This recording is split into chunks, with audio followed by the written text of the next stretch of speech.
اللہ کے نبی صلی اللہ علیہ وسلم نے وہاں پر موجود صحابہ سے کہا کہ دیکھو ان لوگوں نے دھوکہ کیا ہے، خبیب رضی اللہ عنہ کو سولی پر چڑھا دیا ہے، جو خبیب رضی اللہ عنہ کو سولی پر سے لائے گا اس کے لیے جنت ہے، جو سولی پر سے نکال کر لائے گا اس کے لیے جنت ہے۔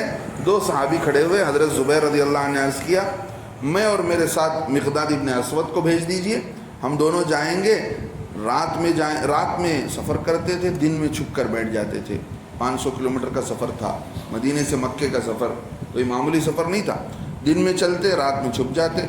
جب تنعیم نامی جگہ پر پہنچے جہاں پر حضرت خبیب کی سولی لگائی گئی تھی تو وہاں پر 40 مشرک اس جگہ پر تھے۔ انہوں نے جا کر دیکھا تو جسم 40 دن کے بعد بھی اتنا تر و تازہ تھا، اور ان کے جسم سے جو خون نکل رہا تھا اس خون سے بھی مشک و عنبر کی خوشبو آ رہی تھی۔ وہ صحابی دیکھا انہوں نے، ہاتھ پر زخم تھا اور زخم تازہ تھا۔ زخم بھی کیسا تھا؟ تازہ تھا، بالکل ایسا معلوم ہو رہا تھا ابھی زخم ہوا ہے، بلکہ 40 دن ہو گیا تھا۔ حضرت زبیر رضی اللہ عنہ نے ان کو اوپر سے سولی پر سے نکالا اور گھوڑے پر اٹھایا، دونوں لے کر چلے۔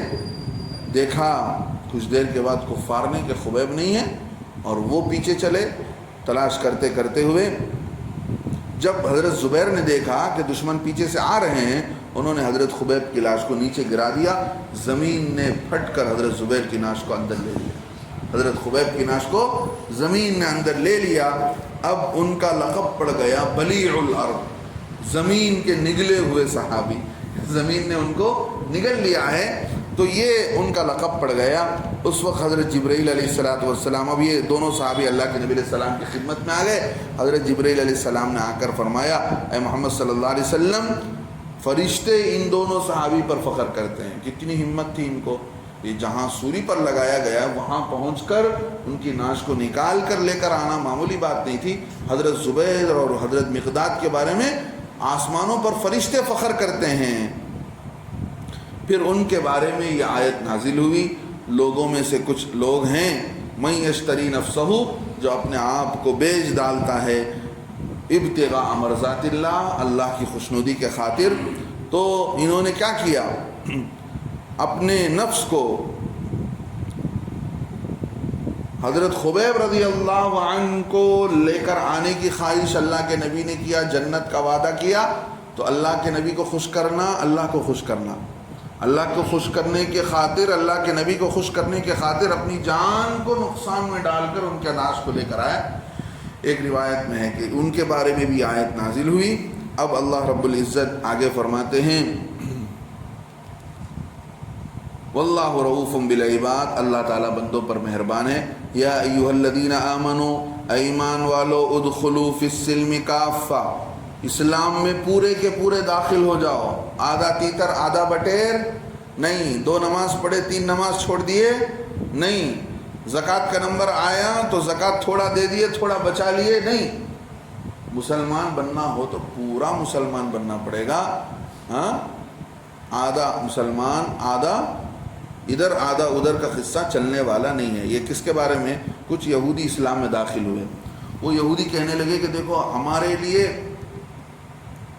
اللہ نے سب سے عظمت والا دن جمعے کا بنایا تھا، یہودیوں کو کہا تو انہوں نے ہفتے کا دن چن لیا،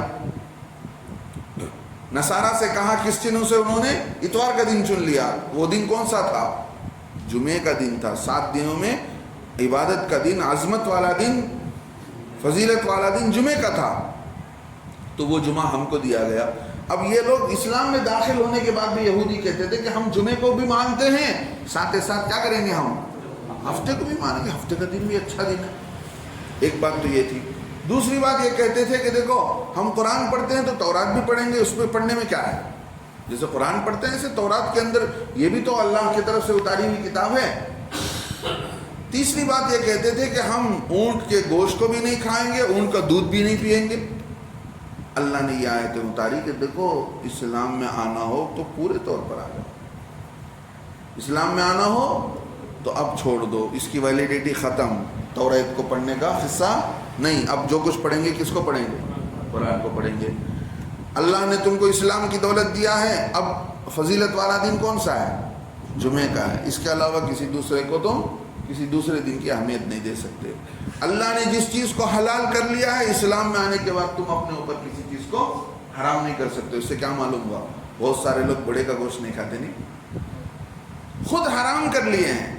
اللہ تعالیٰ اللہ کے نبی کو قرآن میں آیت اتار کر پوچھتا ہے لِمَ تُحَرِّمُ مَا أَحَلَّ اللَّهُ لَكَ، اے اللہ کے نبی علیہ السلام، جو چیز آپ کو ہم نے حلال کیا ہے آپ کیوں حرام کر رہے ہیں؟ حلال کون سا؟ جو اللہ حلال کیا وہ حلال۔ اللہ کے نبی کی دعاؤں میں ہے الحلال ما احللتا، اے اللہ حلال وہ ہے جو تو نے حلال کیا ہے، الحرام ما حرمتا، حرام وہ ہے جو تو نے حرام کیا ہے۔ اللہ کی تو شریعت ہے، ہماری شریعت ہے؟ نعوذ باللہ ہمارے ابا دادا کی شریعت ہے کیا؟ اللہ جو حلال کرے گا وہ حلال، اللہ جو حرام کرے گا، خود اپنے اوپر کسی چیز کو حرام نہیں کر لینا ہے۔ ہاں، بہت سارے لوگ درگاہ کو جاتے ہیں، جانے سے پہلے بسان کو اپنے اوپر حرام کر لے، نہیں کھائیں گے۔ کس نے کہا ہے؟ کون سی شریعت ہے؟ دین یہ نہیں چاہتا، دین بڑا صاف ستھرا دین ہے۔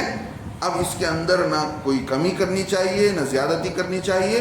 اللہ رب العزت نے اس دین کو اتارا ہے، یہاں سے یہ معلوم ہوتا ہے کہ دین میں کمی زیادتی نہیں ہوگی۔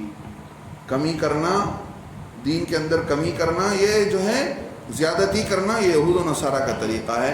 آج بھی دیکھ لیں آپ، دنیا کے اندر بہت سارے لوگ اسلام کو، مسلمانوں اسلام کو مانتے ہوئے، اللہ کو مانتے ہوئے بھی کیا کرتے ہیں؟ اللہ کی طرح جا کر دوسروں کو سجدہ کرتے ہیں، قبروں پر سجدہ کرتے ہیں، ولیوں کا سجدہ کرتے ہیں، پیروں کا سجدہ کرتے ہیں۔ یہ کس کے لیے پیشانی؟ اللہ کے لیے۔ اللہ رب العزت کیا فرمانے لگے؟ اللہ کے نبی نے کیا فرمایا عورتوں کو؟ اللہ تعالیٰ نے سجدہ کرنا حرام کر دیا ہے۔ اگر سجدہ کرنا بندوں کے لیے جائز ہوتا، اللہ تعالیٰ بیویوں کو بولتے کہ شوہر کے لیے سجدہ کرو، لیکن اللہ نے کیا کر دیا؟ حرام کر دیا۔ تو نہ آپ بیوی کو، نہ شوہر کو، نہ شوہر کے پیر کو، نہ شوہر کے کسی بھی بابا کو نہیں، کسی کو بھی۔ اب اللہ رب العزت بتاتے ہیں وَلَا تَتَّبِعُوا خُطُوَاتِ الشَّيْطَانِ، شیطان کے نقش قدم کے پر نہ چلو، شیطان کے پیچھے مت کرو۔ شیطان کیا کرتا ہے؟ عبادت کو خراب کرتا ہے، نئی نئی باتوں کو لا کر، بدعات کو، خرافات کو، نئی نئی چیزوں کو لا کر شروع کرتا ہے۔ عبادت میں اپنے طرف سے کوئی چیز جوائن کر لینا، یہ کیا ہے؟ یہ بدعت ہے۔ یہ سمجھ کر کہ یہ ثواب کا کام ہے، اس پر نیکی ملے گا، یہ سوچ کر کوئی چیز اضافہ کر لیتے ہیں۔ فرماتے ہیں اِنَّهُ لَكُمْ عَدُوٌّ مُّبِينٌ، شیطان تو تمہارا کھلا ہوا دشمن ہے۔ فَإِن زَلَلْتُم مِّن بَعْدِ مَا جَاءَتْكُمُ الْبَيِّنَاتُ فَاعْلَمُوا، اگر تم لوگ پھسل گئے، زللتم بچکنے لگے، یعنی تم اپنی جگہ سے ہٹ گئے، مِّن بَعْدِ مَا جَاءَتْكُمُ الْبَيِّنَاتُ، اس کے بعد کہ تمہارے پاس کھلی کھلی باتیں آ گئی ہیں۔ قرآن نے کھول کر بتا دیا، اللہ کے نبی علیہ السلام نے کھول کر سمجھا دیا۔ یہ ساری کھلی کھلی باتیں آنے کے بعد بھی تم راستے سے پھسل جاتے ہو، بچک جاتے ہو، فَعَلَمُوا، جان لو، ان اللہ عزیز حکیم، اللہ رب العزت جو ہے غالب ہے۔ اللہ رب العزت کسی کے سامنے اللہ کی ذات جھکتی نہیں ہے، اللہ ہر جگہ پر غالب ہے۔ اللہ زبردست طاقت والے ہیں، حکیم بھی ہیں، اللہ جانتے ہیں، اللہ کو کسی کی ضرورت نہیں۔ آپ جانیں گے، آپ جو ہے دین پر عمل کریں گے تو تمہارا فائدہ ہے، نہیں کریں گے تو تمہارا نقصان ہے۔ اللہ رب العزت اتنی ساری آیتوں کو اتارنے کے بعد، اللہ کے نبی کو بھیجنے کے بعد، دین سمجھانے کے بعد پوچھتے ہیں ہل ینظرون، یہ لوگ جو کافر ہیں کیا یہ اس بات کا انتظار کرتے ہیں الا ان یاتیہم اللہ، کہ ان کے پاس اللہ رب العزت آ جائے، فی ظلل من الغمام، ابر کے سائے میں۔ ابر جیسا آتا ہے ایسے ہی اللہ تعالیٰ ابر میں بیٹھ کر، یا فرشتے ابر میں بیٹھ کر، والملائکۃ، اور فرشتے بھی، فی ظلل من الغمام، سمجھ رہے نا ابر معلوم؟ جی نہیں معلوم؟ جو ابر ہوتا ہے اس کے متعلق بتایا گیا کہ ابر کے سائے بانوں میں اللہ رب العزت آنے کا اور فرشتے آنے کا ان کو انتظار ہے کیا؟ کہ اللہ رب العزت فرشتے آئیں گے، آ کر بتائیں گے کہ بھئی دیکھو یہی ہے، ایسا ہی کرنا چاہیے، کہ ان کو اس بات کا انتظار ہے۔ اور وقضی الامر، اور جو ہے طے ہو جائے گا معاملہ، قصہ اللہ رب العزت پورا فیصلہ کر دیں گے دنیا میں، ایسا نہیں ہے. اللہ نے موقع دیا ہے، ڈھیل دیا ہے. وَإِلَى اللَّهِ تُرْجَعُ الْأُمُورُ، اللہ ہی کی طرف لوٹیں گے سب کام، ساری باتیں لوٹیں گی. انشاءاللہ اس آیت کی تفسیر کی کچھ باتیں رہ گئی ہیں، اگلی مجلس میں آپ حضرات کے سامنے بیان کی جائیں گی. اللہ سے دعا کرتے رہنا چاہیے. یہاں تک 1.5 پارہ مکمل ہو گیا، دوسرا پارہ آدھا پارہ مکمل ہو چکا ہے. اللہ تعالیٰ عمل کی توفیق نصیب فرمائے. قرآن کی یہ تفسیر کی مجلس ہے تو مسجد میں اعلان ہونے سے بھی زیادہ ہر ساتھی ایک ایک آدمی کو لے کر پہنچنے کی کوشش کریں گے، تو کوئی مشکل بات نہیں ہے. اللہ نے توفیق دیا ہے قرآن کی باتیں بارے میں سننے کا، سنانے کا. قرآن کا مہینہ بھی آ رہا ہے، 1-1.5 مہینے میں قرآن والا مہینہ، رمضان کا مہینہ آ رہا ہے، تو ہمارا تعلق قرآن سے پیدا کرنے کی ضرورت ہے. آج قرآن سے دور ہو گئے، جس کی وجہ سے ہم کو راستہ نہیں معلوم ہو رہا ہے. ہم اندھیرے میں جا رہے ہیں، کہاں جا رہے ہیں نہیں معلوم.